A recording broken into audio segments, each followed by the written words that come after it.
2024 लोकसभा चुनाव को लेकर अब बने INDIA गठबंधन में सब कुछ फिलहाल ठीक नहीं चल रहा। सीट शेयरिंग को लेकर पश्चिम बंगाल और पंजाब में पेंच फंसने के बाद अब उत्तर प्रदेश में भी इसका खासा असर देखने को मिल रहा है। एक तरफ नीतीश कुमार ने महागठबंधन छोड़कर तगड़ा झटका दिया, तो उत्तर प्रदेश में समाजवादी पार्टी ने कुछ सीटों पर अपनी पहली लिस्ट जारी कर कांग्रेस के लिए बड़ा झटका दे दिया। उत्तर प्रदेश में भी समाजवादी पार्टी, रालोद और कांग्रेस के बीच सीट समझौते पर बात बनती फिलहाल नजर नहीं आ रही। समाजवादी पार्टी ने कांग्रेस को 11 सीट देने का ऑफर दिया। कांग्रेस इससे सहमत नजर नहीं आ रही है और बुधवार को दिल्ली में एक बार फिर से दोनों दलों के नेताओं के बीच बैठक हुई। कांग्रेस समाजवादी पार्टी द्वारा 16 प्रत्याशियों की पहली लिस्ट जारी करने के बाद से बौखलाई है। उत्तर प्रदेश कांग्रेस के इंचार्ज अविनाश पांडे ने न्यूज एजेंसी ANI से बातचीत करते हुए कहा कि कांग्रेस अलायंस को मजबूत करने के लिए अपना 100% दे रही है, लेकिन समाजवादी पार्टी कहीं दूसरी दिशा में भटक चुकी है। इसके पीछे उसका दूसरा ही एजेंडा दिख रहा है। उन्होंने सख्त लहजे में यह हिदायत दी कि सपा एक क्षेत्रीय पार्टी है और वो हमें सीट क्या देगी। हम एक नेशनल पार्टी हैं और सपा द्वारा सीट हमें दिया जाना एक हास्यास्पद है। उन्होंने ये भी कहा कि किसी को भी गलतफहमी में नहीं रहना चाहिए। सुनिए। ये थोड़ा सा हास्यास्पद भी है कि जब समन्वय के लिए या समझौते के लिए गठबंधन क्या है, ये आपसी समझौता है एक विशेष लक्ष्य को लेकर, जहां पर भारतीय जनता पार्टी को साथ में मिलकर हम एक शक्ति, एक ताकत बनकर उन्हें हराना है। तो स्वाभाविक है कि हम सब लोगों को एक मत पर पहले आना होगा। एक मत तो हो गया कि भारतीय जनता पार्टी को हराना है, लेकिन महत्वपूर्ण ये है कि हम उनको कैसे हराएंगे। उसके लिए हम सबको, चाहे सीट के संदर्भ में हो, चाहे किसी स्ट्रेटेजी के संबंध में हो, समय समय पर हमको समन्वय करते रहना पड़ेगा।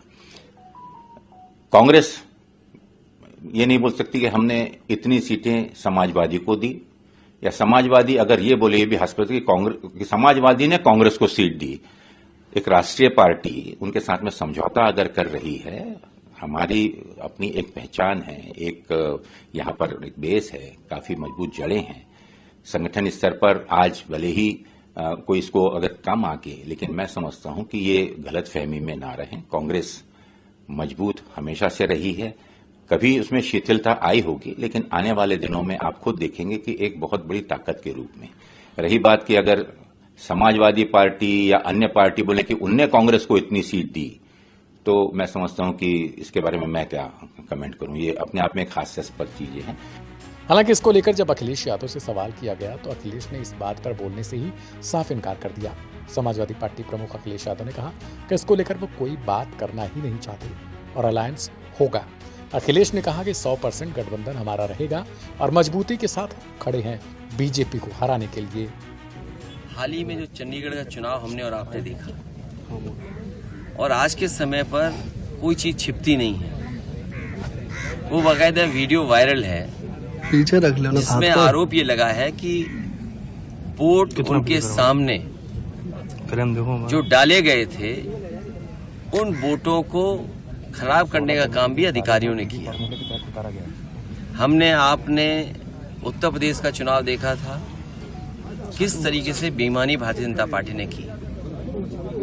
और अगर बेईमानी इस स्तर पर होगी तो लोकतंत्र कहाँ सुरक्षित है। जो आज मेयर का चुनाव जीतने के लिए ये तरीका अपना रहे हैं, इससे पहले उत्तर प्रदेश में जितने भी चुनाव हुए, उन सभी चुनाव में भारतीय जनता पार्टी ने बड़े पैमाने पर बेईमानी की। 2022 का चुनाव जनता ने समाजवादियों को जिताया था, लेकिन बेईमानी करके परिणाम उन्होंने अपने पक्ष में कर लिया। इसलिए हमारा आपके माध्यम से जनता से अपील है कि लोकतंत्र बचाने का चुनाव 2024 का है। बाबा साहब भीमराव अम्बेडकर जी ने जो संविधान दिया, संविधान बचाने का चुनाव है। अपना और आने वाली पीढ़ी के भविष्य को बचाने का चुनाव है। और जो अधिकारों को छीनने का काम हो रहा है, आज किसी संस्था में जो संविधान हमें हक और सम्मान देता है, उस हिसाब से सम्मान किसी को नहीं मिल रहा। इसलिए आने वाले समय में पीडीए ही एनडीए को हराएगा, पीडीए ही भारतीय जनता पार्टी का सफाया करेगा। आप कहाँ से चुनाव लड़ने वाले हैं? 24 में 24 में आप कहाँ से लड़ने वाले हैं? नहीं, आपका आप कहाँ से लड़ने वाले हैं?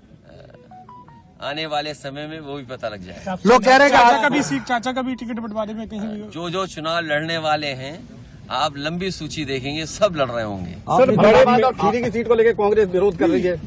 फरकाबाद देखिए, समाजवादी पार्टी का मानना बिल्कुल साफ है। आज उत्तर प्रदेश में भारतीय जनता पार्टी ने जिस तरीके से काम किया है, समीकरण प्रत्याशी अच्छा हो, जो सीट भारतीय जनता पार्टी को हरा देगा, जो प्रत्याशी, उसी दल उसी प्रत्याशी को टिकट मिल जाएगी। समाजवादी पार्टी का कहीं किसी प्रत्याशी को लेकर के, किसी सीट को लेकर के नहीं है, कोई आपत्ति नहीं है। समाजवादी पार्टी की कोशिश रहेगी गठबंधन बने और गठबंधन ही भारतीय जनता पार्टी को हराए। कांग्रेस कह रही है कि गठबंधन तो आपने माना नहीं, उनका भी दावा था इन सीटों पर। कौन कहां से कौन सा प्रत्याशी उतरेगा, ये भारतीय जनता पार्टी का सबसे बड़ा खतरनाक परिवार है। सर एक भारतीय जनता पार्टी का भारतीय जनता पार्टी का सबसे खतरनाक परिवार है। उस परिवार की वो चर्चा ही नहीं करते। निर्वाचन जो सबसे ज्यादा नफरत फैला रहा है परिवार, जो सबसे ज्यादा हमारी संस्कृति को खराब करने का काम कर रहा है। हमारे देश की संस्कृति रही है मिलजुल करके रहने की। बहरहाल देखना ये होगा कि दोनों दलों में जब अभी से इतनी ज्यादा पेंच फंसती हुई नजर आ रही है, तो आने वाले दिनों में क्या ये गठबंधन टिकेगा या फिर नहीं। इस खबर पर आपकी क्या राय है, उसे कमेंट जरूर करें और सब्सक्राइब करें वन इंडिया हिंदी को।